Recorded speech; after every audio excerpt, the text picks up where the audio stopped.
अस्सलाम वालेकुम। Second year biology chapter number 16। तो हमारा सबसे पहले लॉन्ग क्वेश्चन बनता है मूवमेंट्स इन प्लांट के। प्लांट्स में मूवमेंट किस तरह से होती है। प्लांट्स में मूवमेंट दो तरह से होती है, एक होती है ऑटोनोमिक मूवमेंट और दूसरी होती है पैराटोनिक मूवमेंट। तो यहाँ पे हम डिस्कस करेंगे ऑटोनोमिक मूवमेंट। तो देखते हैं ऑटोनोमिक मूवमेंट क्या होता है। सबसे पहले ऑटोनोमिक मूवमेंट ये होता क्या है। Spontaneous movement due to internal causes called the autonomic movement. मतलब कि ऐसी मूवमेंट्स जो कि इंटरनल काजेस की वजह से हो उसको हम ऑटोनोमिक मूवमेंट कहते हैं। फॉर एग्जांपल एक प्लांट है जिसके अंदर कोई अंदरूनी चेंज आता है जिसकी वजह से वो अपने ऑर्गन या अपने लीव्स या अपने स्टेम्स रूट्स वगैरह की डायरेक्शन चेंज करते हैं, उनको मूव कराता है, उसको हम बोलते हैं ऑटोनोमिक मूवमेंट। उसके बाद बोलते हैं इसका स्टिमुलस इंटरनल भी हो सकता है, एक्सटर्नल भी हो सकता है, लेकिन याद रहे जो मूवमेंट होगी वो इंटरनल काजेस की वजह से होगी। ठीक है, तो सबसे पहले ऑटोनोमिक मूवमेंट की आगे हमारे पास 3 टाइप्स हैं। तो सबसे पहले हम डिस्कस करेंगे टैक्टिक मूवमेंट। टैक्टिक मूवमेंट क्या होती है। वो कहते हैं tactic movement of entire cell its organelles due to external stimuli. वो कहते हैं कोई बैरूनी स्टिमुलस हो, ठीक है, मतलब कि बाहर से कोई ऐसा चेंज है जिसकी वजह से हमारे सेल की इंटायर ऑर्गेनेलीज मूव करें। अब इसकी एग्जांपल में हम इसके आगे फर्दर 2 टाइप्स हैं, फोटोटैक्टिक मूवमेंट एंड कीमियोटैक्टिक मूवमेंट। तो फोटोटैक्टिक मूवमेंट क्या होती है, इसका स्टिमुलस होता है लाइट। अब लाइट तो हम बाहर से डालेंगे तो वो क्या हो गई, एक्सटर्नल स्टिमुलस। ये बात हमारी ठीक हो गई कि लाइट जो होती है वो हमारे पास बाहर से आती है, वो एक्सटर्नल स्टिमुलस में आ जाता है।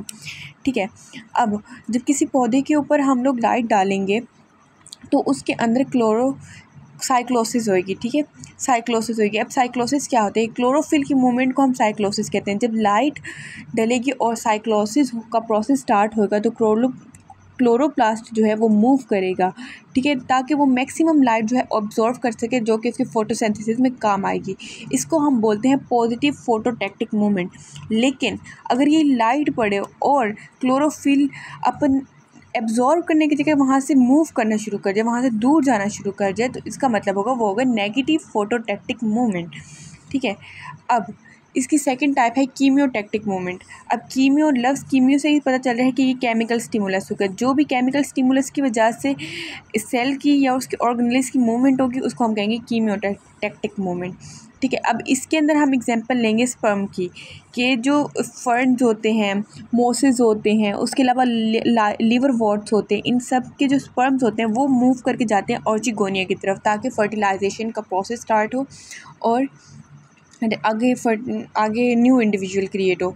ठीक है, तो ये होगी कीमियोटैक्टिक मूवमेंट। अब जो केमिकल है स्पर्म है, ये स्पर्म एक्सटर्नल है। ठीक है, ये एक्सटर्नल स्पर्म है जो कि ऑर्चिगोनिया की तरफ मूव करेगा, उसकी वजह से फर्टिलाइजेशन का प्रोसेस स्टार्ट होगा और न्यूक्लिक एसिड बनेगा। तो ये सारा क्या हो जाएगा, हमारे पास एक्सटर्नल स्टिमुलाई में आ जाएगा। तो ये हमारे पास टैक्टिक मूवमेंट था। उसके बाद नेक्स्ट हमारे पास जो टाइप है वो है टर्जर मूवमेंट। टर्जर से हम टर्जिटी जहन में आता है, और टर्जिटी क्या होती है, प्रेशर को बोलते हैं। ठीक है, तो वो कहते हैं movement due to turgor size by gaining और लूजिंग वाटर। ठीक है, वो कहते हैं प्लांट्स का मूवमेंट शो कराना ड्यू टू लूजिंग और गेनिंग वाटर। जब पौधे पानी हासिल करते हैं या उनको लूज़ करते हैं तो उस वजह से इनका क्या होता है भाई, मूवमेंट्स होती है। तो इसके अंदर हम सबसे पहले लेंगे इसकी एग्जांपल्स हैं। ठीक है, एक होगी स्लीप मूवमेंट और दूसरी होगी रैपिड मूवमेंट। स्लीप मूवमेंट में क्या होगा, अब हमारे पास कुछ पौधे होते हैं, बेलदार पौधे, ये बेलदार पौधे जैसे कि बीन्स हो गई। ठीक है, ये सारे जो फलीदार पौधे जो होते हैं ना, वो जैसे कि बीन्स वगैरह, ये सब क्या शो कराते हैं, टर्जर मूवमेंट शो कराते हैं। कैसे, जब हम इनके पत्तों को देखा होगा हम लोग कि इनके जो पत्ते होते हैं ये दिन की टाइम उठ जाते हैं और रात की तरफ बैठ जाते हैं, मतलब नीचे की तरफ झुक जाते हैं, मुरझा जाते हैं। ये क्यों होता है, क्योंकि टर्जर प्रेशर की वजह। दिन के वक्त वो लोग टर्जर प्रेशर हासिल कर लेते हैं, उनके जो पेल्विनस होते हैं। अब पेल्विनस क्या होता है कि देखिए ये स्वेलन पोर्शन है ना, पैटियोल, इसको बोलते हैं पैटियोल, जिसकी वजह से लीफ इसका कनेक्ट है, इसको बोलते हैं पैटियोल। और जो ये स्वेलन पोर्शन है इसको हम बोलेंगे पेल्विनस। ठीक है, अब पेल्विनस के अंदर जब पानी आता है, ठीक है, तो उसकी नीचे इसके अंदर ये पेरेन्काइमा सेल्स होते हैं ना, पेल्विनस, तो इसके अंदर बहुत सी इंटरमोलिकुलर स्पेसेस होते हैं। जब ये नीचे वाला इसका पोर्शन टर्जिड प्रेशर वाटर हासिल करता है तो ये टर्जिड हो जाता है, ये अकड़ जाते हैं, ठीक है, जिसकी वजह से लीव्स जो होते हैं वो स्टैंड हो जाते हैं और वो खिले हुए नजर आते हैं सुबह के टाइम या दिन के टाइम, ठीक है। उसके बाद जैसे ही रात का टाइम होगा तो ये पेट्योल, ये जो होते हैं पेल्विनस, ये अपना इंटरमोलिकुलर फोर्सेस, जो इंटरमोलिकुलर स्पेसेस जो होते हैं इनके वाटर लूज़ कर देते हैं, जिसकी वजह से ये मुरझा देते हैं। सुबह दोबारा वो गेन करते हैं तो वो दोबारा खड़े हो जाते हैं। उसके बाद आते हैं रैपिड मूवमेंट। रैपिड मूवमेंट एक फ्लोर होता है टच मी नॉट, इसको हम उर्दू में बोलते हैं, टच मी नॉट को हम उर्दू में बोलते हैं छुई मुई का पौधा, ठीक है। तो ये ऐसा पौधा होता है जिसको हम हाथ लगाएंगे ना, ये फ़ौरन से मुरझा जाएगा विद इन 1 and 2 seconds, ठीक है। और ये दोबारा इसको वापस से टर्जिट होने में या दोबारा से राइज होने में ऑलमोस्ट 10 मिनट्स लगते हैं। ये क्यों होता है? अब इसकी रीज़न क्या होती है? जब ये इनके अंदर ना कैल्शियम आयंस होते हैं, जब हम इनको टच करते हैं तो वो अपनी कॉन्सेंट्रेशन गिरा देते हैं, कॉन्सेंट्रेशन कम होती है, जिसकी वजह से जो कैल्शियम आयंस है ना, ये पोटाशियम आयंस है ना, ये फ़ौरन से ना भाग कर बाहर चले जाते हैं उनके पेटियोल्स में से, उनके इसमें से पेल्विनस में से, जिसकी वजह से वो मुरझा जाते हैं। लेकिन उनको दोबारा टर्जिटी हासिल करने, दोबारा पोटाशियम आयन हासिल करने के लिए ऑलमोस्ट 10 मिनट्स का टाइम लगता है, इसकी वजह से वो दोबारा से टर्जिट हो जाते हैं। उसके बाद हमारे पास है ग्रोथ मूवमेंट। ग्रोथ मूवमेंट में वो हमें कहते हैं कि ऐसी मूवमेंट जो कि unequal growth on 2 sides, root और शूट, मतलब कि अगर किसी एक हिस्से में ग्रोथ ज़्यादा हो रही है, दूसरे हिस्से में ग्रोथ कम हो रही है, इसको हम बोलते हैं ग्रोथ मूवमेंट।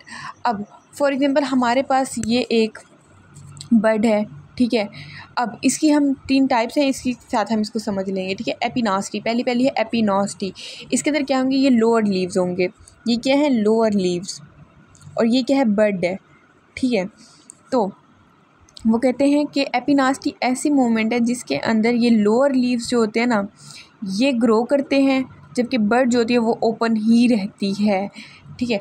अब इधर कौन ग्रो कर रहा है? लोअर लीव, जिसकी वजह से क्या हो गया? बर्ड खुली रहेगी और ये क्या काज करेगी? इसकी मूवमेंट का काज। उसके बाद हाइपोनास्टी आता है।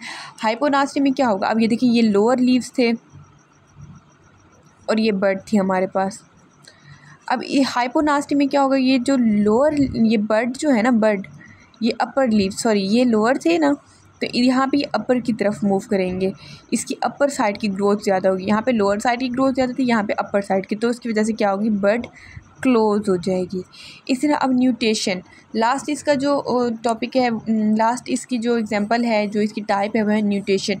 न्यूटेशन क्या होती है? हमने अक्सर देखे होंगे, अंगूर की बेलें देखते हैं हम लोग, उसके अलावा डिफरेंट फूलों की बेलें देखते हैं कि वो लोग ना क्या करते हैं कि भाई अपने साथ दरख्तों पर या अपने साथ खड़े डंडे पर या किसी भी चीज़ के ऊपर जो भी इसको सपोर्ट करे उसके ऊपर ऐसे रोल होती जाती है, बेल बनाती जाती है। इसको हम क्या कहते हैं? जिग जैग मैनर से वो ग्रो करती है और ये एक बेल नुमा स्ट्रक्चर देती है और इस तरह से इनकी ग्रोथ होती है। ये था आज का हमारा टॉपिक, ऑटोनॉमिक मूवमेंट। अगर इसमें से कोई भी क्वेश्चन हो तो आप कमेंट सेक्शन में पूछ सकते हैं और इंशाल्लाह नेक्स्ट टॉपिक हमारे पास होगा पैराटोनिक मूवमेंट। इंशाल्लाह हम इसको डिस्कस करेंगे। तो आज हमने न्यूटेशंस तक पढ़ा है, तो इंशाल्लाह आगे हम नेक्स्ट वीडियो जल्द अपलोड करेंगे। Thank you.